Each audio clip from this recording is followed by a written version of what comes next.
Haleluya. May buntag mga igsoon. Haleluya. Dalago ng Diyos. Ninihintag na sa kamuntagon. Sa kanakong rebellion is my part. Magdala sa mensahe sa Diyos, nintag na sa kamuntagon mga igsoon. Sa ka-rebellion with great responsibility. Amen? Naglamit ko nag-iikot galing niya. This will be the first time of my life when I encounter your love hand. This is our time. This is our moment. This is our place for a change. Amen, mga Panginoon. Hallelujah. Matut pa niya, balik ko na ko, this is our time. This is our place. This is our moment for a change, mga Panginoon. Amen, mga Panginoon. Hallelujah. This ini ang ikapat nga Domingo sa Change Sunday. No? Sa unang Domingo, nag-iskuta o change destination o change direction. Sabot, kaluwasan o pag-ginawasol ng iso. Ikaluhan Domingo, nag-iskuta o change heart. Nag-igo na Ginoo, ilisan na niya, ilisan sa Ginoo ang atong pagtuon nga kasing-kasing pumiliya siya na ibubog ng kasing-kasing may iso. Kung pasabot, doon ay pagpasaylo may iso. No? Mayroon ka siguro, ganong Gahit man ang ato mga kasing-kasing, kalisan man sa ganung kasing-kasing, tungod kay ato mga kasing-kasing, sa walang mata ng alagad sa Diyos na kinabuhi mata sa salam, ipublan na itong mga kasing-kasing sa gumikan sa atong mga sala nga ito nahimo mga ison. That's why, ilisan sa Diyos o bag mga kasing-kasing, humok ng kasing-kasing, aron ka makapasaylo sa mga tao na nakasala ka nimo mga ison. Ikadua, ikatulong na Domingo mga ison, is nag-isgot ko ta o change priority. No? Kinsa may number 1 sa mong kinabuhi mga ison? Hallelujah! Pagkabatan pa sa magpapalik. Number 1 na to. Ang Diyos mga ison. Matata niya, dili na ta igo na naghibat, naluwas ta.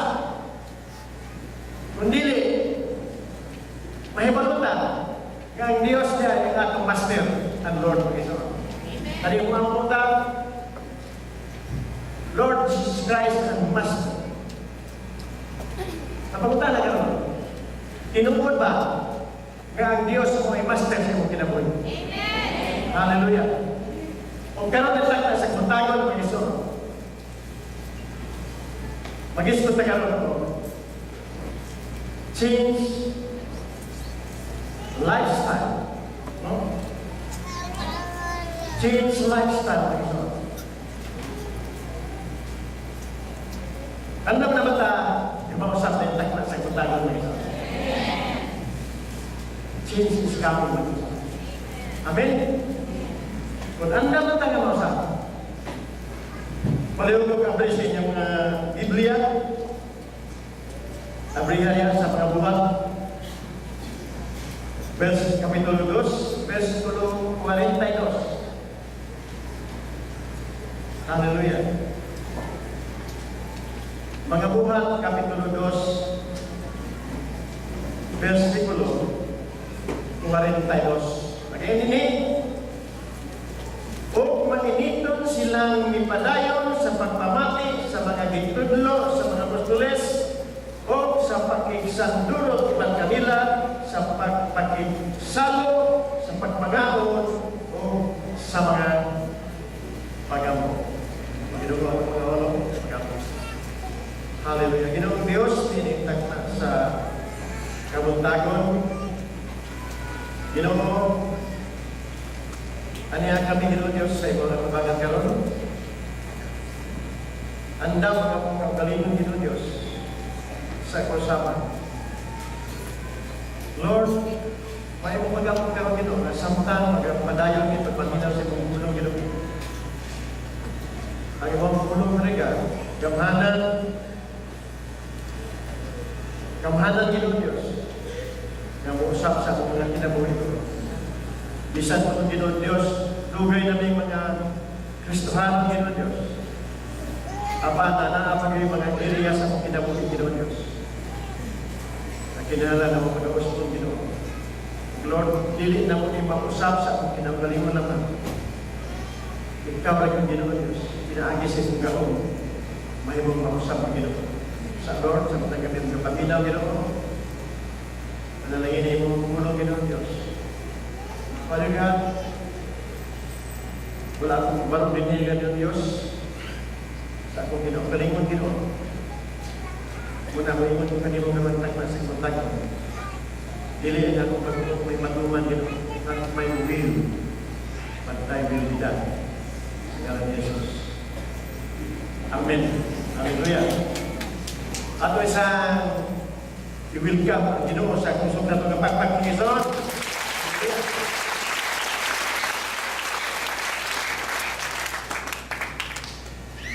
Alang sa kasliran sa tanan, ang atong Ginoo, ang atong Diyos mga Ison, aduna ginaway kahimulungan nga plano sa pagtagsatag sa kinabuhi. Bibilihin mga Ison. Aduna yun siya kahimulungan. Wonderful plan sa mga kasalanan ng kinabuhi mga Ison. No? Ako masabdan mga Ison nga wala lang kaya ita buhata sa Ginoo. o sa dihang nakasalata, wala lang diay luwasa sa Ginoo. Aron lang yung magpuyo ng kalibutan. Aron lang yung mag-exist ng kalibutan na may ito. Adunay plano ang Ginoo sa kinabuhi mo ito. Amin ba ito? Hallelujah. O ang Diyos sa mga sudong sa iya mga katawan, malipay ang Ginoo ang kalantaw ka ng mga sudong ka ng nga nagkinabuhi, nagasunod sa plano sa Diyos ay mong kinabuhi mo. No? Sumala sama sa atong ibasa ka. Sama sa mga pagtutungo kanyan ko sa unang panahon mo Iso. Milahutay sila sa pagkinabuhi, sumala sa plano sa Ginoo man Diyos.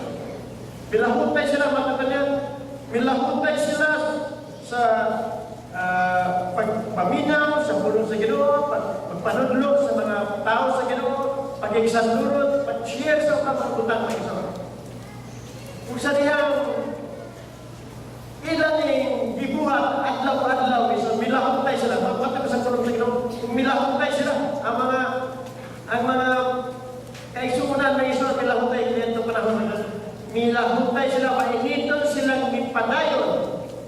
Kung pasabot, milahutay ng Iso, no?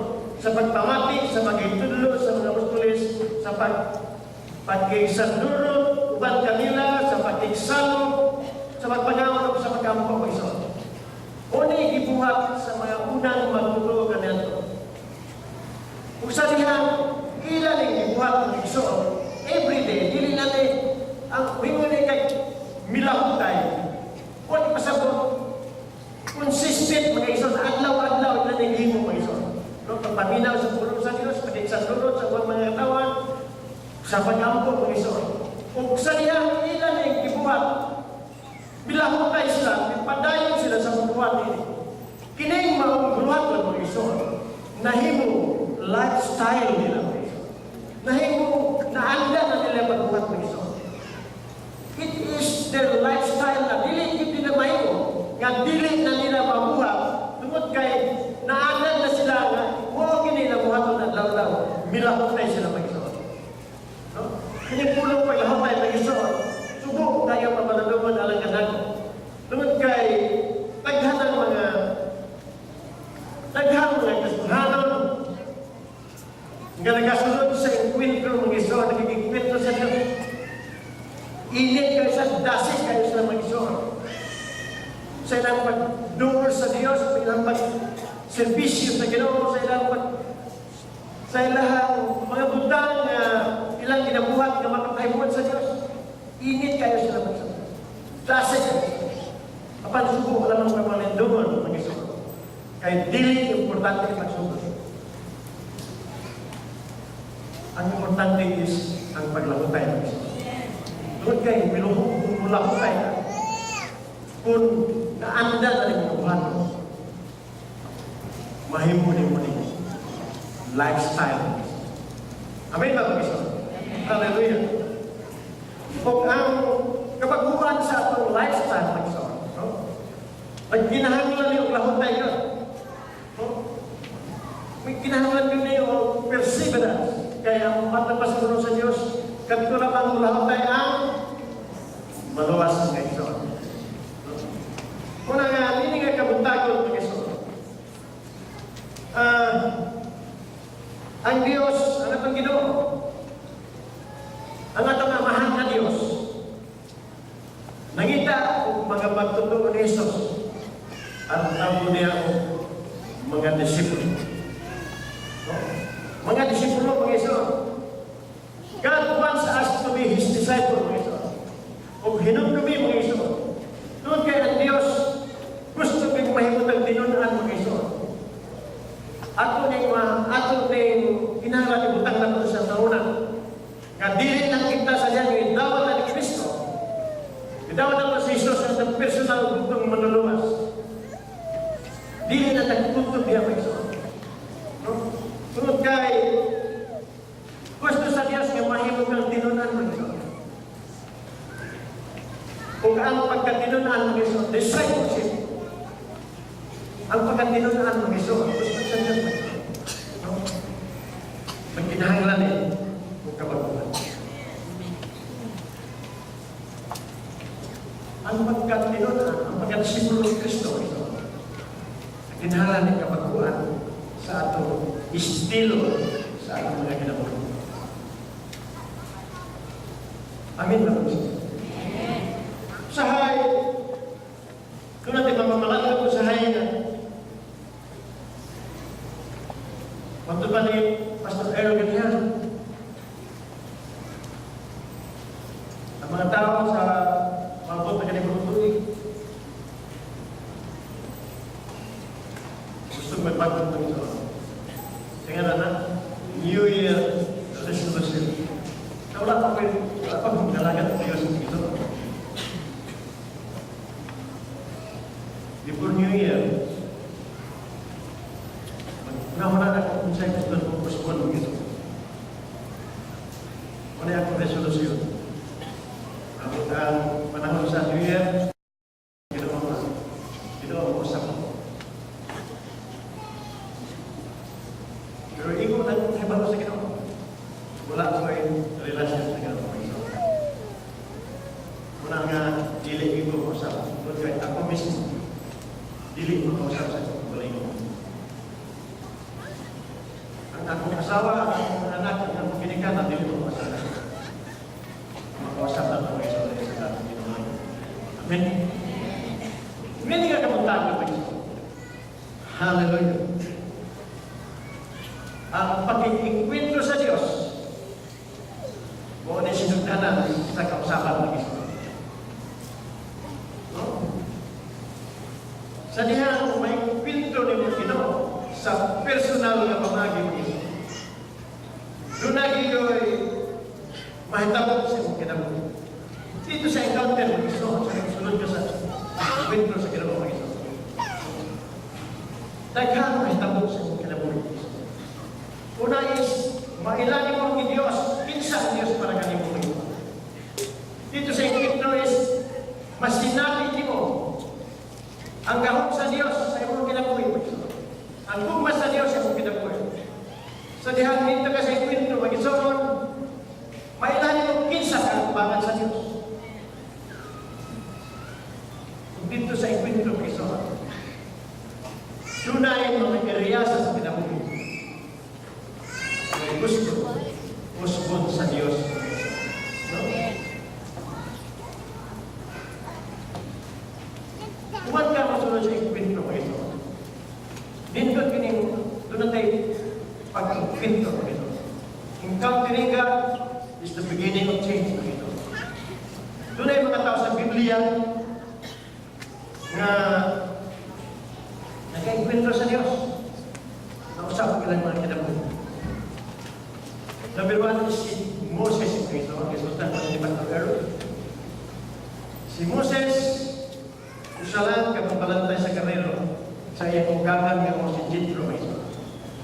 While si Moses nagdala sa iyang mga karero at lantay kaya po sila sa Mount Sinai ng iso. Dito, naikwento ni Moses ang Ginoong pinagis sa kalayo ng iso. Mani Pastor Kalingan. Punta siyang doon sa alat mistagahon. Ganon ang sampinit, nagasigaw, wala man masunog. Hubo niya yung sandalyas, pag-iinan sa Ginoo. Tama na kaniya kung sa isang buhay yung sandalyas. Because this is a holy place. Wala natin yung natin. Kasamot, naikwento ni Moses ang Ginoo pinagay sa kalayo dito sa sampinit ng Ginoo. So, nausap ang kinabuhi ng Moses, gikan sa usa ka magbalantay sa karnero, nahimo siya leader sa naso sa Israel mismo. Kadua nga tao may isuot niya na naikwento sa Diyos. Naikwento sa Diyos na si Paul isuot. Si Paul, kana kuhaan kayo sa relihiyon. Dibulgin kayo sa relihiyon. Dili siya gusto nga upang mga tao musimba sa laing relihiyon. Musimba sa laing Diyos, gawa sa Diyos na gisimba niya kung Paul Preso. Pansadihang naglakaw siya ang sugbol dito sa dalan sa Damascus, aron pangitapon, silutan, pampresohon, may mga pamatyon, ang mga tao nga nag-alagan sa Diyos, nagsimba sa Diyos. Nag-encuentro ng sugbol dito sa dalan sa Damascus. Dito, nausap ang kinabuhi ng gikan sa pagkapanululutos na himusiyan alagan sa Diyos. Unang importante kagaya ang pagtulog sa ikwento. Ako ang isang epekso. When sa diyan misulod ko sa ikwento, ay personally experience sa pasaban ng epekso. Kaya mga butang ang ginahimog na nito, itong mga butang na naandalan ko na ito, natingala ko, kanang pag-inom, pag-sigarilyo, pag-sugal, pag-isuon ako nang inuwan ko na ito. After I encountered na, natingala ko, yung pait na alang-anak ko ang sigarilyo, pait na alang-anak ko ang tangway mag-isuon. Dili na ngayon, wala naging gana ako sa akong sunod. Kamubuhat sa mga butang na akong naandan na ito na yung estilo sa akong tinabuhay. Why? Sunod kay dito sa impinto sa Diyos. Usbod mo ang imuha na anda na kang ginumpa. Anda na kang lifestyle mo. No? Ito na yung lifestyle mo, kang lifestyle mo. Life and sin kaya ito, kinabuhay, sala, o kinabuhay, change lifestyle. No? Kaya ito, matod pa sa hallelujah. Alay ko na Diyos. Matod pa sa episode 2, may ito. Nabasawan, may ito. Episode 2, unang ito sa 5. Nag-iingon siya din may ito. Pusa ko nakapalikon kaninyo at inyong kinabuhi. Diha kang Kristo. Excuse me. Episode yan.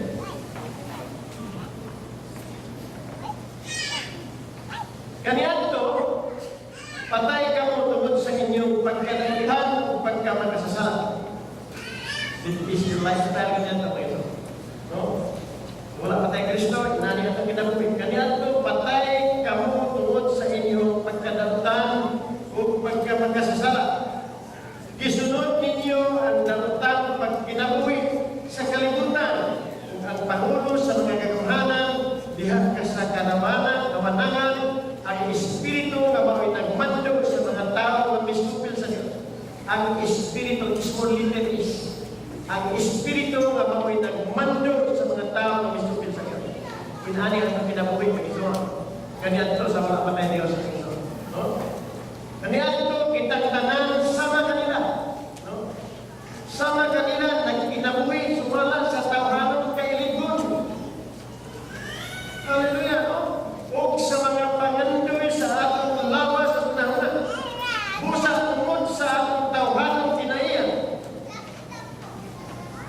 Human lifestyle mo iso. Tawhanon kinaiyan. Ikaligod-gutan kita sa Diyos. Sama sa tanang katawan. Yung anak ang ato kinabuhi niya ito may so. That is our lifestyle. Atong gisunod ang atong kailibgon sa mata, kailibgon sa uron, garbo sa kinabuhi, gisunod. Naghatag na sunod mo gisunod. Inaanang na ganyan ito mo gisunod. Unang ikaligod-gutan na sa Diyos sama sa tanang katawan mo gisunod. Tungod kay everyday, ang tanan mo gisunod nagsalapit. Ang nagpasapulong sa Diyos, all have sinned. Inaanak na kanyan ito mag-isunod. At kung isunod, ang mga pangandoy sa kalimutan mag-isunod. Bato pa rin abang nagpo kayo ang kalumoy ang bukma sa Diyos. Alam ka lang. Bisan pa, unsa ka kay magkasasala mag-isunod. Bisan, unsa pa ka itong sa iyong kasingkas kung sa sala mag-isunod. Still, God loves you. God loves you. Bisan pa kung sa kagadawtan. na hinumang ni mo iso. Apan dako kayo ang kaluoy ug sa Dios alam ka nato. Bisan gani nga ganyan kapatay kita sa espiritu tungod sa atong pagkadautan, ibadhaw kita niya uban kay Kristo. Lawas ka mo tungod sa grasya sa Dios sa iso. Kung ingon gani ka, ingon sa dinhi nga ibadhaw kita niya uban kay Kristo. Ug pasabot patay kita sa atong mga sala. Nabuhay ta tungod sa grasya ng sa Diyos. Patay ka na ginawa. Una na, katagal ito mag-isang. Apan nagsalutong tungkol sa Diyos. Bisan ba, kung sa ka ito, kung sa katakot sa Diyos. Panatbaran sa Diyos, mag-isang. Walay binyasin, walay mortalsin. Di sa pag-unsa ka na kung unsa ka gamay ito. Mangawat ka sa kadako, mangawat ka 1 million mga ito. The same thing. Marag, walay binyan, walay mortal sa Biblia. Ang tanan na sala, pareha para sa Diyos. Amen? Muna nga, inana, gusto ng Diyos, kaluwasan ta, ika na nagkahintaan ng iso. Gusto niya, nga usbo ng atong lifestyle. Ano sa mga lifestyle? Huwag sabot sa lifestyle, so, kana naanda na niyo kagibutan. Naanda na niyo kagibutan. It's your lifestyle. No? Ang iyong lifestyle kanyan to, sa wala pa tayo Diyos, life in sin. Apan sa dihan, bidawat ng Kristo, kung personal na manunod. That is your change lifestyle. Amin mo, Kristo. Ang may soon, wala ay kailangan mo ito usap sa sumila. Ang ginawa, change is coming. Change is now. Hallelujah. Pagtatapon sa unang Juan ng iso. Dos, ano ni pasangon? Unang Juan 2, versikulo 15 at sa 17.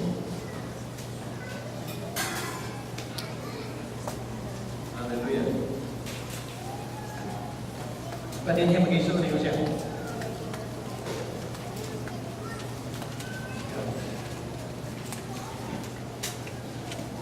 Ginsingan to sa desisyon. Ayaw ninyo higugma ang kalibutan, kung pisag kung sa kaya sa kalibutan. Kung higugma ninyo ang kalibutan, wala kang mahigugma sa akin. Malikod ang piso.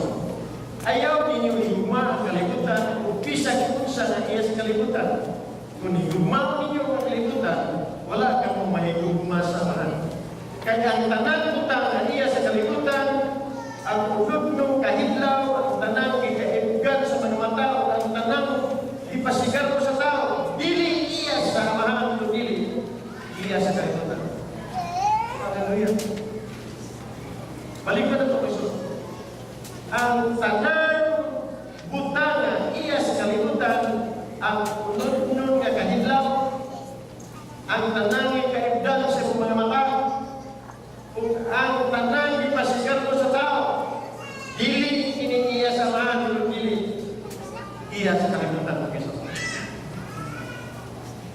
No? Ang kalibutan, ang tanang nga naani ini, nga gikaibgan sa mga tao, maghahanap lamang ng Kristo. Ini ang nindot ng Kristo. Apan ang magbuhat sa kabubuton sa Diyos, magpabili buhi hangtod sa kalibutan. May soon,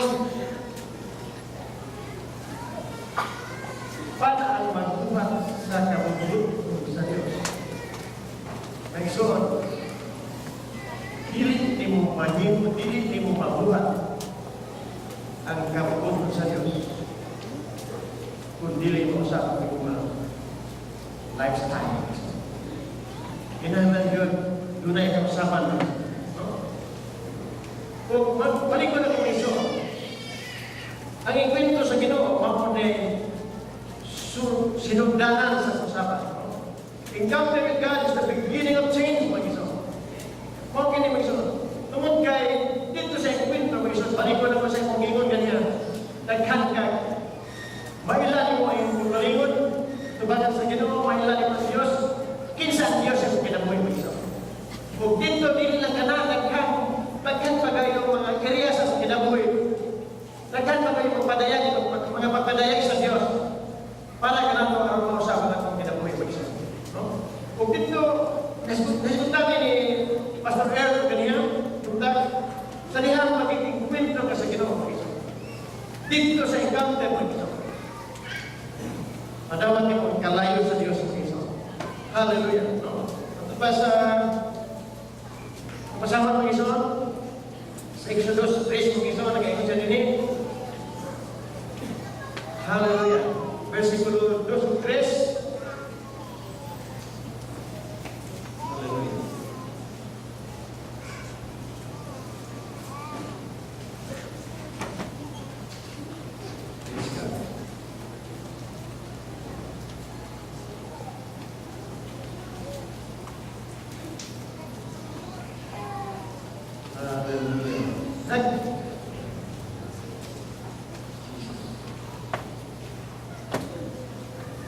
Dito, ipakita kaniya ang anghel sa Ginoo. Ingon nga sa kanagdilaab nga kalayo, taliwala sa sampinit. Nakita ni Moses ang nagdilaab ng sampinit, apan wala kini masunod. Ito may iso. Ang Diyos sa diya, inani ang itabo sa kinabuhi ni Moses. Moses, nagbantay sa kamero, iabot siya sa bukid sa Sinai. Samtang dito siya sa bukid sa Sinai.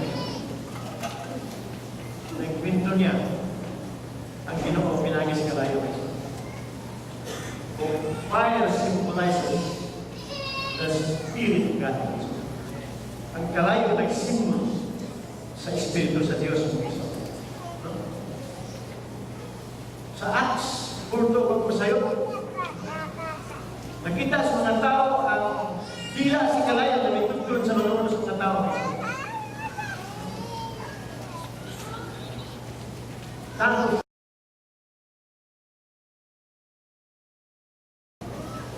samtang nagtigom sila dito sa kadapit ng iso, ang pagdino na Jesus.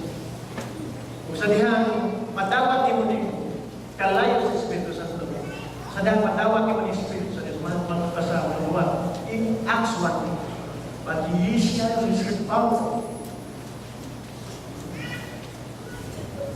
Sa dihang maabot kayo ng Espiritu sa Diyos, mahimong ka gamahan, gabat ka gawin, mahimong kang saksi sa Diyos.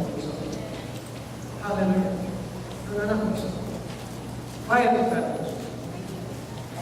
Ang kalayo balik mo naman nag-representa sa balang Espiritu sa Diyos ng Kristo. Kung wala, gani ang Espiritu sa Diyos yung kinabuhi. Without the Holy Spirit, no? You can't understand the Word of God. Wala gani ang Espiritu sa Diyos ng Kristo at kasikasan. Salamat na lang ng Kristo. Nga naanak ka na ito ang Espiritu sa Ginoo. Amen? Hallelujah. Hallelujah. Espiritu sa Diyos, nagapuyong na lihan sa kasikasan sa Diyos. Sa lihang naanak Espiritu sa Diyos, ang Diyos maghatag mo gahom, maghatag mo kaalam, aron masabda mo ang puno sa Diyos. Without the Holy Spirit, you cannot connect. Dili mo makunik ang pagalingon mo iso. Ngadto sa puno sa Diyos. Dili ka makonekta. Tungod kay ang Espiritu sa Diyos, o na yung connect mo. Ngadto sa atong Ginoo mo iso. O na yung nadapat sa diyang may pinto ni mo Ginoo. It is the fire of God that give us strength to understand His Word. Para sabto na ito ang tulong sa Ginoo mo iso. O na yung sumpay na ito, o na yung connect sa source of power ng mga Diyos sa Kristo. Hallelujah. That is when you encounter God. Sa dihang kunin mo ang Espiritu sa Ginoo may sinugdanan sa atong usapan. Ikaduha, Hallelujah. Matawag na itong kagawasan, mga iso. Matawag ko sa Exodus 3:8, mga iso. Ingon siya nini, busa, ikot sa ako, alam pagluwas kanila, gikan sa mga yampanon, o pagdala kanila kanto sa usang kamaayo at yuta, tamunog kining yuta, o ipuyan karon sa mga Kanaanon, sa mga Hitihanon, mga Amorihanon, mga Peresihanon, mga Hibihanon, o sa mga Jebusihanon. Pagsoon, wala lang yung luman kan sit as gawa sa Diyos. Ganong nagkinahanong ng gawa sa Diyos. Why? Tungod kay nauling punta sa daghang mga punta. Nauling punta sa mga bisyo, nauling punta sa mga kasubo, nauling punta sa ano mga self-righteous, Ginawa nila po simba kay matawag naman po. Naulit po nga ng mag-iso. Dati sa sin ang tumanan sa Ginawa mag-iso. Self-righteous ka. Naulit po ka sa mga kapubrihon mag-iso. Sa pagkatiyon, doon na kay Diyos kaya kapubri mag-iso. Mindset kalimunan. Una-una, kalimunan kapubri ka. Mag-iso. Mahimong kang gawas sa balatian mag-iso. That is my latest experience, my God. Kaya mo gawas sa balati ko. At ang Lunes, mag-iso, nagpahamo ko sa meeting sa mga little pastor, kumari Pastor Awing. Sinay mo yun sa Pastor Awing, napanay gusto yan mo. Mingon ko, Pastor Awing, ginahanap mo sa suporta sa iyo mga magamot. Magsabay ko prima mo, Pastor. Sa diyang matulog, sa diyang mahila. Magkabat-kabat na kung gusto. Magkabat-kabat na kung nagtindog na kung gusto. Dilit ko, katindog, kaapurat sa rami. Nagkinaglan ang kahilugiran. Iampuan ko nila may iso. Pagkabantes, nabati na medyo dilit magkakayo may iso. Pag-lasa ko tayo may iso. Sometime na morning prayer. Wow! Prayer is power to myself. Grabe yung iwas ng ito. Ibarot ko, nintindo ko sa higdanan nga diretsyon ng Panginoon. I tried to perform sit-ups ng Panginoon. O ako ipanahog sa mata ko sa kaninyo, I can still perform 10 to 20 sit-ups ng Panginoon. Wow! Grabe yung kay ang Diyos may gawas na magikan sa mga malatian. That is my fresh sa diyan may so. God will really answer a prayer. And may pinto. God heals mga malatian. Ikalawa is mahimutang gawas doon. Gikan sa condemnation pagkahinukuman mag-isod. Gawas doon sa mga addiction, adik ka talaga sa droga, adik ka sa TV, adik ka sa cellphone, adik ka sa tanang butang may iso. Doon na kay kasuko, doon na kay emotional hearts may iso. Doon na kay generational hearts. Tutulo ni sa Ginoong Kristo. Kanya may kwento ni Ginoong Kristo. Naulipon ka mo, na periso ka ng utang. Walay patugang abogado sa tibok kalibutan nga makapanis gawas ni mo ng tanan gawas lamang ang atong Ginoong Dios nga mo nagawas sa langit.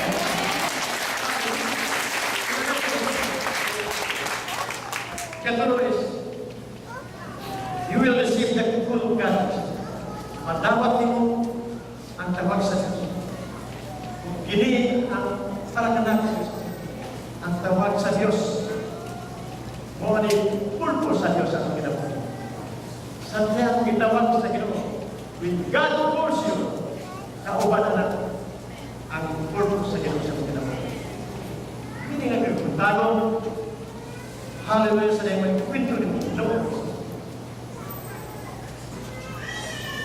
Dawat yung tawag sa Ginoo.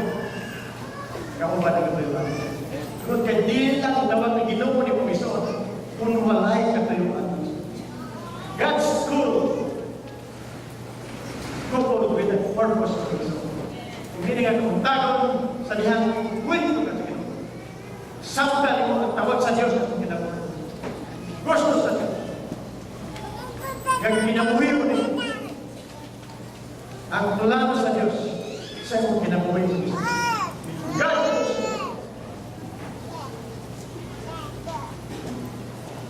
Kauban ang katuyuan sa Ginoo. Ang nagpasaw sa kamag-uuli, the most tragic death na may tabuk sa katao. Kung mahibalo siya, mamatay siya, na walay plan, walay purpose sa kinabuhi. Hallelujah. May son,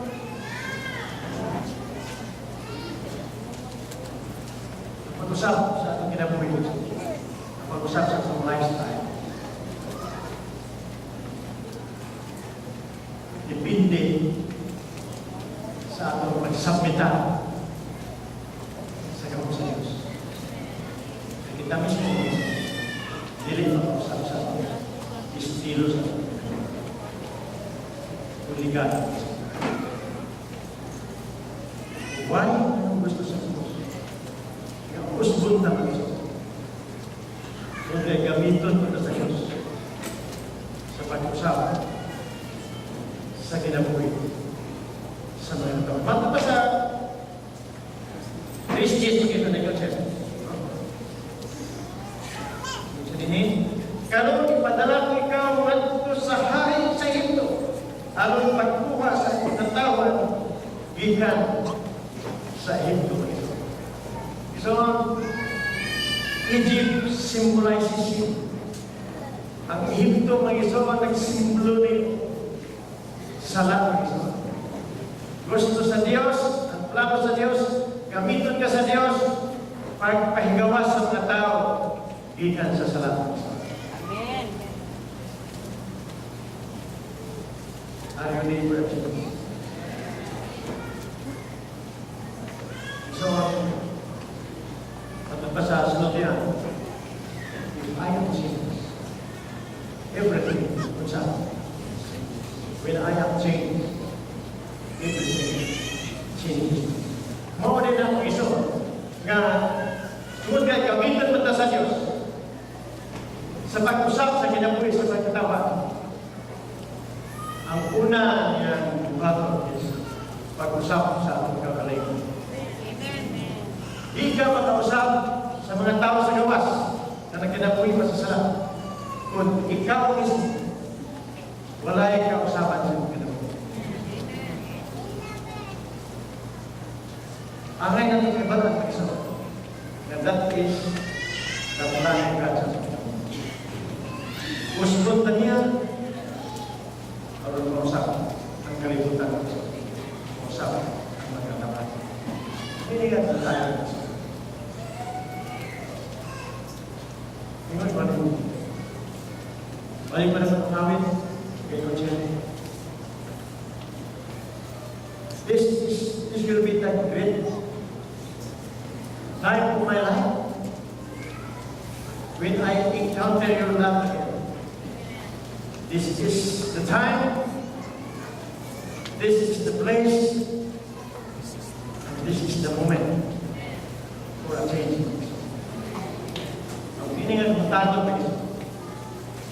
Change is coming. Change is coming. Kung imo lang kayo isabitan at kinatibukan diha sa Pinoy. Doon na kayo may tabo na kausaban sa estilo sa Pinoy. Why? Isuot sa diyan. Sa diyan mausap mo ang estilo sa Pinoy. Nagkahang matingalan ng Diyos. Uy, naroon sa naman sa Samuel. Makita nila ang kausaban ng Diyos. Sa nila, makita nila ang iyong kausaban dihang mapanalangin siya sa kinabuhi. Malamdagan siya sa kinabuhi. Mudul sila sa kahayag. Kinsa ng kahayag mo. Ang kahayag sa kinabuhi mo, si Jesus Christ. Matapa sa Ginoo ay ang naway ng sulat na tayo. Siya ang atong dalan sa kinabuhi. May magkatong na you can only culture magkanto na kasamahan if you are really changed. Balik mo na po. Ayaw na paabutan mo ang iso. Kung dibati niyo mo, napag-iriya sa isang kinabuhi. Napag-istilo sa isang kinabuhi. So wala pa ganun usap. Ask God to change. Because change is coming. Today, so, hallelujah. At Diyos, mga panalangin ka na panalangin. Tinuod ka ay ang mulong sa Ginoo.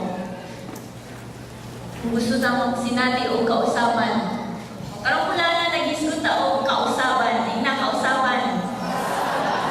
Change. Importante kaayo mausap ang ato ang lifestyle. Pamaagi sa ato ang pagkinabuhi. Nag-isgot si Pastor Sam o encuentro, encounter. Kinsa ba naka-encounter na dito sa kamot? Na nakatala sa encounter weekend. Salamat sa Ginoo. Ikaw personally, imuha lang na experience nga tunay gyud kausaban nga tinuod. Kapila naman ka nakasulay sa una og New Year's resolution sa imong kaugalingon. Tinuod ba gyud ang New Year's resolution?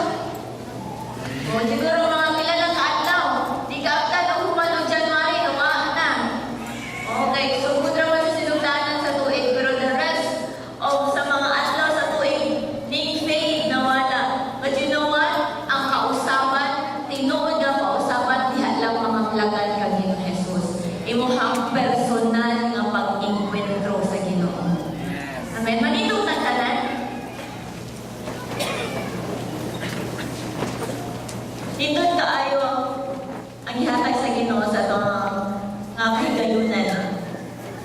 Sa diha kita anong ginawa si Jesus nato ang personal Lord and Savior, doon na naghatag siya nato og opportunity at chance to be changed. Nagkinahanglan ta pag-ayo o kausaban. Matag adlaw nagkinahanglan ta. You know what? Daghan kay mga tao sa taong nasod lang sa Pilipinas. Nagsige og singit o kausaban. Gusto mo sa batong gobyerno, mausap ang atong sistema. Pero ang pinaka-importante mausap ka ba? Mismo ang atong kaugalingon. Imuhaw ka akong kinabuhi. Sa dihang mausap, bitaw ta, dili naman kinahanglan mag-rally sa gawas. Pro or anti-government ba ka? Sa dihang makasinati kasi tinuod nga kausaban sa imuhang paagi sa pagkinabuhi. Makabalo ka nga mo niya ang kinabuhi ng ihatag sa Ginoo sa imuhan. Kasama yung ipiyo yung tato, pagkaan niya yung ulo. Subayan ko na nato, unsa man niya akong lifestyle. Unsa man niya ang buhi karon. Malipay ba ka ang Ginoo ani? Nalipay ba ka siya? Or kada adlaw na lang pagmatan mo maulan gihapon. Way kausaban. Kaputot gihapon. Silosa gihapon. Bisyoso gihapon. Naagyapon mga kinaiya. Nga dili himutan sa Ginoo. Nagkinahanglan ta og kausaban ug ang pag-enkwentro ni Ginoong Jesus sa personal nga paagi mo ni sinugdanan sa kausaban na igsoon. Next month, doon na tayo maghimuon nga enkwentro sa mga lalaki, sa mga babae. Usa na siya kakahilinan sa opportunity na ko, kaya na siya opportunity